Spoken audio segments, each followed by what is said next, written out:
Assalamualaikum warahmatullahi wabarakatuh. Bagaimana kabarnya anak-anakku semuanya? Semoga hari ini kalian dalam keadaan sehat dan selalu dalam lindungan Allah Subhanahu wa Ta'ala. Bertemu lagi dengan saya Ustadz Zaindi pada mata pelajaran IPA. Pada materi kali ini kita akan membahas mengenai interaksi makhluk hidup dengan lingkungannya. Di materi sebelumnya kita telah membahas materi mengenai sistem organisasi kehidupan yang terdiri dari sel, jaringan, organ, dan sistem organ. Nah, kemudian pada pertemuan kali ini kita akan membahas mengenai interaksi makhluk hidup dengan lingkungannya. Oke, kita langsung saja di slide yang pertama. Di sini kita akan mempelajari mengenai pengertian dari lingkungan terlebih dahulu. Apa itu lingkungan? Adalah segala sesuatu di luar individu. Jadi, segala sesuatu yang ada di dalam diri kita misalnya, itu adalah lingkungan. Nah, lingkungan ini terdiri dari dua komponen. Yang pertama adalah komponen biotik, dan yang kedua adalah komponen abiotik. Nah, komponen biotik adalah komponen yang terdiri dari berbagai macam makhluk hidup, sedangkan komponen abiotik adalah komponen yang terdiri dari macam makhluk tak hidup atau benda-benda mati. Nah, untuk komponen biotik ini terdiri dari tumbuhan, hewan, bakteri, ada jamur, lalu ada protista. Sedangkan komponen abiotik itu ada tanah, ada air, ada udara, ada mineral, ada cahaya. Nah, itu tadi adalah contoh dari berbagai macam komponen abiotik dan biotik. Kemudian selanjutnya adalah hal-hal yang ditemukan dalam suatu lingkungan. Oke, hal-hal yang apa saja sih yang bisa ditemukan di suatu lingkungan? Yang pertama, habitat. Nah, apa itu habitat? Habitat adalah lingkungan hidup makhluk hidup atau lingkungan hidup yang dimana makhluk hidup itu bisa beradaptasi, bisa hidup, dan bisa menyesuaikan dirinya. Nah, misalnya contohnya pada gambar ini adalah ikan. Ikan habitatnya ada di air. Kemudian di sini ada burung. Burung habitatnya itu di pohon atau karena burung bisa terbang. Sedangkan di sini ada contoh lagi itu musang. Musang adalah hidupnya atau habitatnya di darat. Nah, di dalam suatu habitat ini terdapat hubungan berbagai jenis makhluk hidup yang saling berinteraksi, baik dari komponen biotik makhluk hidup itu sendiri atau komponen abiotik dari komponen yang tidak hidup. Kita akan mempelajari mengenai tingkatan dari makhluk hidup, mulai dari individu, populasi, komunitas, sampai dengan ekosistem. Dan nanti yang paling besar adalah biosfer atau biosfer ini ya. Nah, yang pertama adalah individu. Individu adalah satu makhluk hidup atau satu organisme disebut dengan individu. Contoh ini ada kijang. Kijang ini terdiri dari satu makhluk hidup, satu saja, berarti disebut dengan individu. Sedangkan kalau populasi di sini di tingkat selanjutnya adalah kumpulan dari individu yang sejenis. Misalnya di sini ada satu kijang, tadi disebut individu, sedangkan di sini ada 6 kijang, berarti disebut populasi kijang karena terdiri dari individu yang sejenis. Nah, kemudian lanjut lagi adalah komunitas. Kalau komunitas berarti tingkatan di atas populasi yang terdiri dari berbagai macam populasi hewan yang berbeda jenis yang hidup di suatu tempat. Misalnya di sini ada 2 zebra, kemudian ada 3 kerbau, ada 2 singa, Berarti ini adalah komunitas ya, macam kumpulan dari berbagai macam populasi.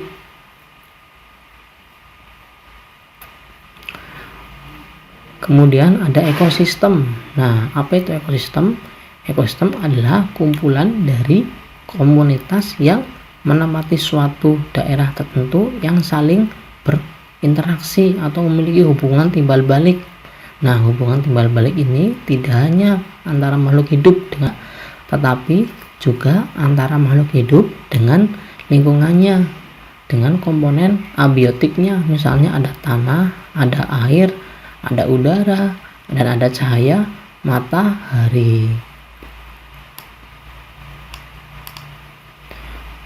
Baiklah, selanjutnya kita akan mempelajari mengenai interaksi dalam ekosistem membentuk suatu pola. Nah, interaksi dalam ekosistem yang membentuk suatu ini nanti akan dibedakan menjadi 3, yaitu interaksi antara makhluk hidup dengan makhluk hidup lain, kemudian ada simbiosis, dan yang terakhir adalah kemampuan organisme berdasarkan kemampuan menyusun makanannya. Kita lanjut yang pertama mengenai interaksi makhluk hidup dengan makhluk hidup yang lain. Nah, dalam interaksi makhluk hidup dengan makhluk hidup yang lain, kita akan mengenal berbagai macam tingkatan. Nah, yang pertama adalah piramida makanan. Sesuai dengan namanya, piramida, otomatis gambarnya piramida atau piramid ya. Kita lihat di tingkatan piramid yang paling rendah itu adalah tanaman di bawah ini ya. Ini adalah tanaman atau produsen. Nah, produsen ini adalah makhluk hidup yang dapat memproduksi makanannya sendiri. Kemudian kita lihat di tingkat yang kedua. Di tingkatan yang kedua ini adalah hewan herbivora yang memakan daripada makhluk hidup dari produsen tadi ya. Jadi di tingkat 2 ini adalah herbivora yang memakan produsen. Kemudian di tingkat 3 ini adalah karnivora yang memakan hewan herbivora atau konsumen 2, konsumen 1, konsumen 2 yang memakan konsumen 1. Kemudian yang di paling puncak ini adalah konsumen kedua. Jadi burung ini bisa dikatakan sebagai konsumen terakhir atau konsumen ketiga. Kemudian di sini kita bisa lihat ini namanya adalah jaring-jaring makanan. Jaring-jaring makan adalah proses dimakan ya, yang saling bertautan antara satu dengan yang lainnya. Misalnya di sini ada produsen sebagai tumbuhan ya. Di sini ada pohon, kemudian ada rumput. Nah, nanti pohon ini bisa dimakan belalang, daunnya. Kemudian dari belalang bisa dimakan ayam. Ayam ini nanti akan dimakan oleh elang ya, sebagai predator atau sebagai pemangsa terakhir, konsumen terakhir. Kemudian nanti di sini kita bisa lihat lagi disesuaikan dengan tanda petunjuknya ya. Di sini ada rumput dimakan oleh ulat. Nah, dari ulat ini akan dimakan oleh katak, atau bisa juga ulat ini dimakan oleh ayam. Nah, ayam ini akan dimakan oleh katak, akan dimakan oleh elang. Kemudian katak ini juga nanti bisa dimakan oleh ular. Nah, ini adalah jaring-jaring makanan ya. Nah, sekarang yang jadi pertanyaannya adalah apa sih bedanya jaring-jaring makanan dengan rantai makanan? Baiklah, kita boleh lihat perbedaannya apa. Nah, ini adalah perbedaan antara rantai makanan dan jaring-jaring makanan ya. Kalau rantai makanan itu hanya satu fase saja ya, hanya satu lingkaran dari proses dimakan dan dimakan. Misalnya ada rumput sebagai produsen, dimakan tikus sebagai konsumen 1, dimakan ular sebagai konsumen 2, dimakan elang sebagai konsumen 3, dan yang terakhir adalah elang mati akan dimakan oleh dekomposer atau akan mengalami pembusukan. Satu rangkaian proses makan dan dimakan. Sedangkan jaring-jaring makan ini adalah serangkaian yang lebih kompleks ya dibandingkan dengan rantai makanan. Jadi sifatnya itu adalah lebih kompleks, tidak hanya satu rangkaian saja, tetapi berbagai macam rangkaian atau berbagai macam rantai makanan. Jadi bisa dibilang jaring-jaring makanan ini adalah kumpulan dari berbagai macam rantai makanan. Nah, kita bisa lihat di sini ada rumput ya, bisa dimakan oleh kupu-kupu dan bisa dimakan lagi oleh apa ini, belibis. Kemudian belibis ini bisa dimakan lagi oleh elang. Nah, rumput ini juga tidak hanya bisa dimakan oleh kupu-kupu, tapi juga bisa dimakan oleh marmut. Nah, marmut ini juga nanti bisa dimakan oleh elang itu lagi ya. Jadi semuanya adalah hal yang kompleks atau kumpulan dari berbagai macam rantai makanan, tidak hanya satu saja. Baiklah, selanjutnya adalah macam-macam simbiosis. Nah, simbiosis adalah interaksi antara makhluk hidup dengan makhluk hidup yang lain. Nah, simbiosis ini dibedakan menjadi 3. Ada simbiosis mutualisme, ada simbiosis komensalisme, ada simbiosis parasitisme. Nah, simbiosis mutualisme merupakan suatu hubungan dua jenis makhluk hidup yang saling memberikan keuntungan. Nah, jadi yang namanya mutualisme adalah hubungan antara dua jenis individu atau hubungan antara makhluk hidup satu dengan makhluk hidup yang lain yang saling atau yang sama-sama memberikan keuntungan. Nah, contohnya di sini adalah ada lebah dengan bunga ya. Lebah ini akan menyerap nektar atau sari madu dari bunga, sedangkan bunga akan mendapatkan keuntungannya, yaitu dibantu penyerbukannya sebagai bagian dari reproduksi bunga. Kemudian ada simbiosis komensalisme. Nah, simbiosis komensalisme ini adalah hubungan atau interaksi antara jenis makhluk hidup yang memberikan keuntungan pada salah satu pihak, tetapi pihak lainnya tidak mendapat kerugian. Jadi hubungan antara dua makhluk hidup, yang satu mendapat keuntungan tetapi yang satu makhluk hidup laginya tidak mendapatkan apa-apa atau tidak mendapatkan keuntungan ataupun tidak mendapatkan kerugian. Jadi biasa saja begitu ya. Nah, contohnya di sini adalah ada ikan Nemo. Nah, ikan Nemo dengan apa ini ya namanya? Laut ini nanti sebagai tempat hidup daripada ikan Nemo. Nah, ikan Nemo ini mendapat keuntungan karena mendapatkan tempat hidupnya. Sedangkan makhluk hidup yang lainnya atau karang ini tadi tidak mendapatkan kerugian, jadi biasa saja, tidak untung maupun tidak rugi. Nah, sedangkan simbiosis parasitisme ini merupakan hubungan dua jenis individu yang memberikan keuntungan pada salah satu pihak dan yang lainnya ini akan mendapatkan kerugiannya. Jadi yang satu untung, satu laginya rugi ya. Jadi di sini adalah contohnya parasitisme ya. Contohnya ada apa ini ya? Ada apa ini ya namanya? Ada gulma ya, gulma, tumbuhan gulma yang menempel pada tumbuhan lain. Nah, tumbuhan gulma ini mengambil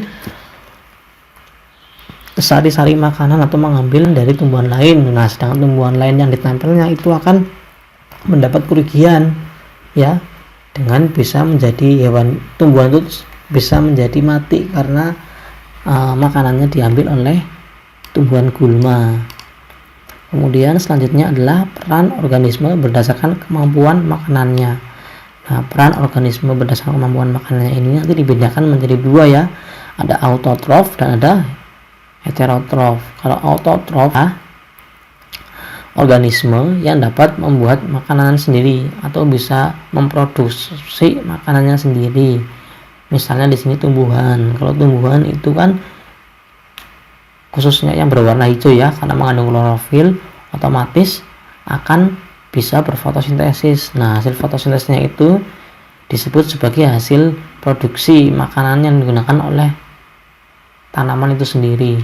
Sedangkan heterotrof adalah biasanya adalah hewan ya, hewan yang memakan hewan lain sebagai konsumen, sebagai sumber energinya. Nah, untuk hewan heterotrof ini dibedakan menjadi 3, ada herbivora, karnivora, dan omnivora. Nah, selanjutnya contoh-contoh dari herbivora, karnivora, dan omnivora kita bisa lihat di gambar ini. Nah, jika herbivora adalah pemakan rumput ya, herbivora. yang pemakan rumput. Nah, misalnya di sini ada zebra, ada sapi, ada kelinci ya, ada gajah, ada jerapah dan lain sebagainya. Itu adalah hewan herbivore atau hewan yang memakan tumbuhan atau tanaman. Kemudian ada karnivor ya. Kalau karnivor adalah hewan yang memakan daging-dagingan atau pemakan daging. Misalnya ada singa, ada harimau ya, ada ular dan lain sebagainya. Nanti anak-anakku semua bisa memberikan atau mencari sendiri contoh-contohnya apa saja. Kemudian ada omnivore. Nah, omnivore ini misalnya hewan pemakan segalanya ya. Omnivore hewan pemakan daging maupun pemakan tumbuhan ya. Jadi kombinasi, hewannya bisa makan tumbuhan, bisa pula memakan daging. Nah, contoh dari hewan omnivore ini adalah misalnya beruang. Nah, beruang ini kan biasanya bisa memakan tumbuhan, juga bisa memakan daging ya, berupa ikan dan daging lainnya. Kemudian ada babi. Nah, babi ini kan juga sama ya, bisa memakan apa saja nih kalau babi. Jangankan makanan, benda-benda di sekitarnya juga kadang dimakan nih kan, kadang digerogoti seperti tikus. Kemudian ada lagi, nah manusia ini otomatis ya makhluk hidup yang makan segalanya ya, baik tumbuhan maupun hewan otomatis. Kemudian ada ayam juga. Nah, untuk contoh-contoh yang lain nanti anak-anakku bisa mencarinya sendiri ya, bisa menambahkan sendiri apa saja contoh-contoh hewan dari herbivora, karnivora dan omnivora. Nah, sekian materi dari Ustadz. Kurang lebihnya Ustadz mohon maaf. Nah, nanti jangan lupa di akhir pembelajaran anak-anakku bisa mengerjakan soal kuisnya ya di Google Form. Silakan dikerjakan yang rajin, karena untuk pembelajaran daring khususnya IPA saya akan menilai juga dari tingkat kedisiplinannya. Oke, terima kasih.